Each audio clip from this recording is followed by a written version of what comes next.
Hello दोस्तों, मैं आकाश गर्ग। आज इस वीडियो में आप सभी को LIC के एक नए insurance plan single premium endowment plan के बारे में बताने वाला हूं, जिसका प्लान नंबर है 917। इस इंश्योरेंस प्लान के नाम से ही पता चलता है कि ये एक सिंगल प्रीमियम प्लान है, यानी कि इसमें जो आपका प्रीमियम है वो आपको सिर्फ एक बार पे करना होगा। आपने काफी बार सुना होगा कि आप बैंक में FD करा सकते हैं, जिसमें आपको एक साथ कुछ पैसा जमा करना होगा कुछ टाइम पीरियड के लिए। वो टाइम पीरियड 1 साल हो सकता है, 2 साल हो सकता है, 5 साल, 10 साल, 20 साल, जो भी आप टाइम पीरियड चूज करते हैं उसके हिसाब से वो आपको पैसा एक साथ जमा करना होता है। और जब आपका वो टाइम पीरियड पूरा हो जाता है तो उसके बाद जो भी आपका पैसा है वो बैंक की तरफ से विद इंटरेस्ट आपको मिल जाता है। ऐसा ही LIC के इस इंश्योरेंस प्लान में होता है। यहाँ पर आपको आपका पैसा कुछ साल के लिए इन्वेस्ट करना होगा और जब आपका पॉलिसी का टाइम पीरियड पूरा हो जाएगा तो आपका पैसा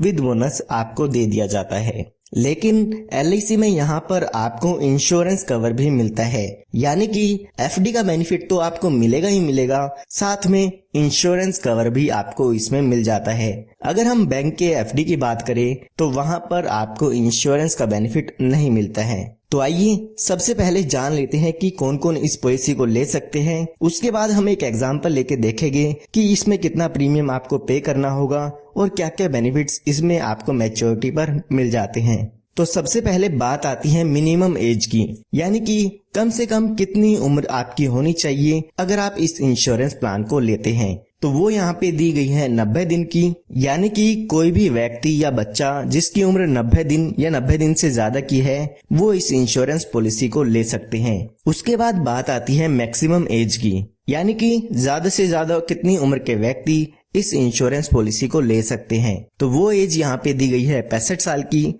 90 दिन के बच्चे से लेके 65 साल के व्यक्ति तक इस इंश्योरेंस पॉलिसी को ले सकते हैं। उसके बाद बात आती है मिनिमम टर्म की, मतलब कम से कम ये इंश्योरेंस पॉलिसी आप कितने साल के लिए ले सकते हैं। तो वो यहाँ पे दिया गया है 10 साल का, यानी कि आपको कम से कम 10 साल के लिए इस इंश्योरेंस पॉलिसी को लेना होगा। उसके बाद बात आती है मैक्सिमम टर्म की, यानी कि ज्यादा से ज्यादा इस इंश्योरेंस पॉलिसी को आप कितने साल के लिए ले सकते हैं। तो वो टाइम पीरियड इसमें 25 साल का दिया गया है, यानी कि कम से कम आप इसको 10 साल के लिए ले सकते हैं, ज्यादा से ज्यादा 25 साल के लिए ले सकते हैं। इसके बीच में आप कोई भी टर्म ले सकते हैं, जैसे कि 11 साल, 12 साल, 15 साल, 20 साल, जो भी आपको सही लगती है वो यहाँ पे पॉलिसी टर्म आप ले सकते हैं। उसके बाद बात आती है मिनिमम सम एश्योर्ड की, यानी कि कम से कम बीमा आप इसमें कितने रुपए का ले सकते हैं। तो वो यहाँ पे दिया गया है 50,000 रुपए का। इसका मतलब ये नहीं है कि इसमें आपको 50,000 रुपए पे करने होंगे।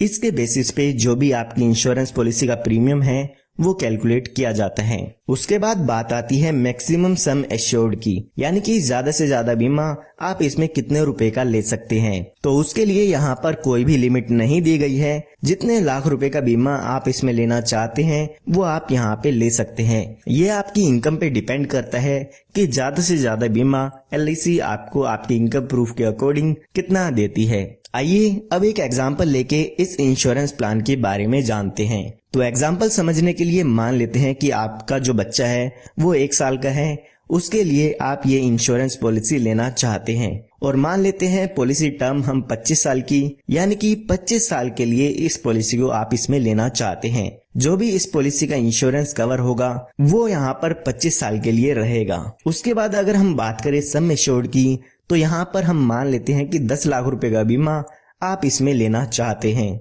तो यहाँ पर जैसे कि हमने माना था कि अभी आपकी बच्चे की उम्र 1 साल की है, तो यहाँ पर जो आपको प्रीमियम पे करना होगा वो पॉलिसी शुरू करते समय 4,51,701 रुपए का प्रीमियम इसमें पे करना होगा। उसके बाद आने वाले 25 सालों के लिए आपको यहाँ पे वेट करना होगा। क्योंकि हमने पॉलिसी टर्म 25 साल के लिए थी तो इसीलिए हमको आने वाले 25 सालों तक इंतजार करना होगा।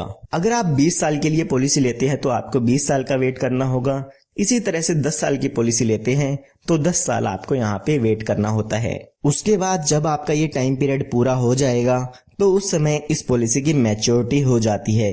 तो उस समय यहाँ पर आपको 27,25,000 रुपए के करीब अमाउंट मिल जाता है। यानी कि जब आपके बच्चे की उम्र 26 साल की हो जाएगी तो यहाँ पर आपको 27,25,000 रुपए के करीब अमाउंट आपकी मैच्योरिटी पर मिल जाता है, जिसमें 10 लाख रुपए आपका सम एश्योर्ड होता है, 12,75,000 रुपए आपका बोनस होता है और फाइनल एडिशनल बोनस की बात करें तो 4,50,000 रुपए इसमें आपको फाइनल एडिशनल बोनस मिल जाता है। तो ये टोटल मिला के 27,25,000 रुपए के करीब इसमें अमाउंट आपको मिल जाएगा। और अगर हम टोटल प्रीमियम पेमेंट की बात करें तो इसमें हमने 4,51,701 रुपए पे किए थे। ये हमने बात तब की है जब इस पॉलिसी के दौरान पॉलिसी होल्डर के साथ कोई भी दुर्घटना नहीं होती है। तो आइए अब जानते हैं कि अगर पॉलिसी होल्डर के साथ कोई दुर्घटना हो जाती है पॉलिसी के दौरान तो उस केस में पॉलिसी के नॉमिनी को यहाँ पर क्या क्या बेनिफिट मिल जाते हैं। तो हम एग्जाम्पल समझने के लिए मान लेते हैं जब बच्चा 10 साल का होता है तो यहाँ पर किसी कारण से उसकी डेथ हो जाती है, तो उस समय जब भी यहाँ पर डेथ हो जाएगी तो यहाँ पर आपकी पॉलिसी खत्म हो जाती है। तो यहाँ पर पॉलिसी खत्म होने पर डेथ बेनिफिट मिलते हैं। जब भी यहाँ पर आपकी पॉलिसी खत्म होगी उस समय आपको यहाँ पे सम एश्योर्ड का अमाउंट मिलता है। तो हमारी पॉलिसी में सम एश्योर्ड देखते हैं तो 10 लाख रुपए का सम एश्योर्ड था तो 10 लाख रुपए मिल जाएंगे। इसके साथ साथ जितने साल भी आपकी पॉलिसी चली है उसका बोनस भी यहाँ पर आपको मिलता है। तो हमने अपने एग्जाम्पल में माना है कि पॉलिसी होल्डर की डेथ 10 साल के एज में हो गई है, तो यहाँ पर लगभग टोटल अमाउंट देखते हैं तो 15,10,000 रुपए के करीब मिल जाता है, जिसमें 10 लाख रुपए का आपका सम एश्योर्ड होगा और 5,10,000 रुपए का आपका बोनस हो जाता है। इसी तरह से किसी व्यक्ति की डेथ पॉलिसी शुरू होने के 15 साल बाद हुई है तो 15 साल का बोनस मिलेगा। साथ ही साथ आपकी पॉलिसी का जो भी सम एश्योर्ड अमाउंट होता है वो यहाँ पे मिल जाता है। यहाँ पर आप इस पॉलिसी में कुछ एडिशनल बेनिफिट भी ले सकते हैं जिनके लिए आपको कुछ एक्स्ट्रा प्रीमियम यहाँ पे करना होगा। यहाँ पे आप अपनी पॉलिसी में टर्म राइडर ऐड करा सकते हैं। टर्म राइडर का बेनिफिट ये होगा कि अगर आपकी पॉलिसी होल्डर की डेथ हो जाती है तो उस समय पॉलिसी होल्डर की डेथ होने पर जो आपको बेनिफिट मैंने आपको बताए हैं वो तो मिलेगा ही मिलेगा, साथ में 10 लाख रुपए का अमाउंट और आपके यहाँ पर पॉलिसी के बेनिफिट में ऐड कर दिए जाते हैं। आपको याद रखना है कि ये बेनिफिट तभी मिलेगा जब आपके पॉलिसी होल्डर की डेथ हो जाती है। इसी के साथ साथ आप यहाँ पे एक और बेनिफिट ऐड करा सकते हैं जो कि है accidental death and disability benefit का। यानी कि अगर पॉलिसी होल्डर की डेथ एक्सीडेंट के कारण होती है तो यहाँ पर आपकी पॉलिसी में 10 लाख रुपए और ऐड कर दिए जाएंगे। यानी कि जो बेनिफिट आपको मैंने बताए हैं वो तो मिलेंगे ही मिलेंगे, साथ के साथ 10 लाख रुपए और आपके बेनिफिट में ऐड कर दिए जाते हैं। यानी कि 15,10,000 रुपए तो मिलेंगे ही मिलेंगे, साथ के साथ 10 लाख रुपए आपको टर्म राइडर के मिलेंगे और एक्सीडेंट के कारण डेथ होती है तो यहाँ पर आपको 10 लाख रुपए और मिल जाते हैं। ये दोनों बेनिफिट अगर आप अपनी पॉलिसी में ऐड कराना चाहते हैं तो कुछ एक्स्ट्रा प्रीमियम देके आप इन बेनिफिट्स को अपने पॉलिसी में ऐड करा सकते हैं। यहाँ पर काफी लोग पूछते हैं कि इसमें रिस्क कवर कब से शुरू होता है,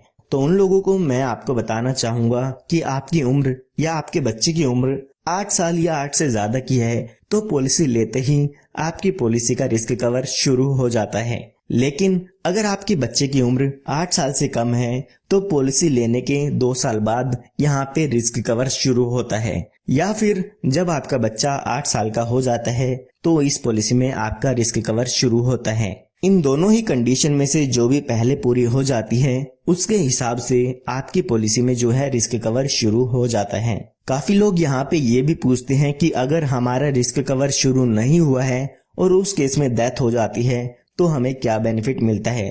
तो उस केस में जो भी आपने प्रीमियम पे किया है तो उसमें से जो भी जीएसटी के चार्जेस है वो हटा के अमाउंट आपको पे कर दिया जाता है। उसके बाद यहाँ पे एलआईसी ने आपको एक बेनिफिट और दिया है, वो है सेटलमेंट ऑप्शन का। एलआईसी यहाँ पे कहती है कि जो भी आपको यहाँ पर मैच्योरिटी पर अमाउंट मिलना है वो आप हमसे इंस्टॉलमेंट में ले सकते हैं। यानी कि आप एलआईसी से उस अमाउंट को किस्तों में ले सकते हैं। 5, 10 या 15 साल की किस्तों में आप उस पैसे को एलआईसी से ले सकते हैं। एलआईसी उन किस्तों पर आपको इंटरेस्ट भी यहाँ पे देती है। इसी तरह से जो भी डेथ पे अमाउंट मिलता है उसको भी आप यहाँ पे इंस्टॉलमेंट में ले सकते हैं। अगर आप इस डेथ बेनिफिट को इंस्टॉलमेंट में लेना चाहते हैं तो पॉलिसी के दौरान आपको एलआईसी को बताना होगा कि आप इस बेनिफिट को अपनी पॉलिसी में लेना चाहते हैं, यानी कि आप इस पैसे को इंस्टॉलमेंट में लेना चाहते हैं।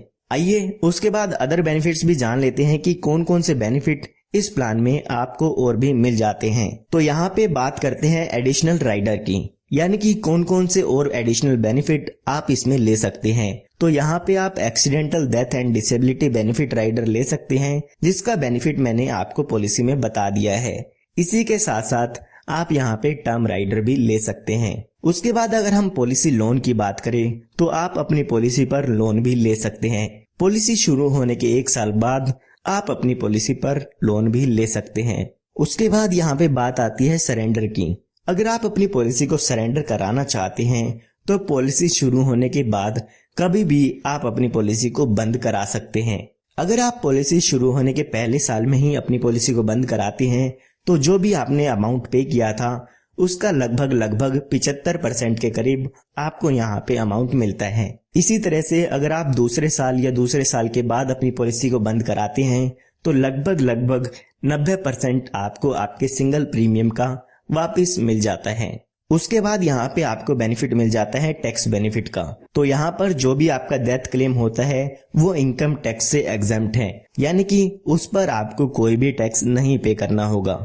उसके बाद अगर हम प्रीमियम की बात करें तो इनकम टैक्स के रूल्स के अकॉर्डिंग आप इसका डिडक्शन ले सकते हैं अपने इनकम टैक्स की फाइल में। और अगर हम मैच्योरिटी की बात करें तो इस पॉलिसी में जो भी मैच्योरिटी होती है वो यहाँ पर टैक्सेबल होती है। जो भी यहाँ पे इनकम टैक्स रूल्स है उसके हिसाब से यहाँ पर आपको उस पर टैक्स देना होगा। तो उम्मीद करता हूँ अब आपको पता चल गया होगा LIC के plan number 917 single premium endowment plan के बारे में। फिर भी अगर आपको जानना चाहते हैं तो कमेंट में पूछ सकते हैं, और ऐसे ही LIC के किसी और प्लान के बारे में जानना चाहते हैं तो वो वीडियोस आप हमारे चैनल पर देख सकते हैं। और आप हमारे चैनल को सब्सक्राइब कर सकते हैं क्योंकि ऐसी ही लेटेस्ट वीडियोस मैं आप सभी के लिए लाता रहता हूँ। सब्सक्राइब करना आप सभी के लिए फ्री है।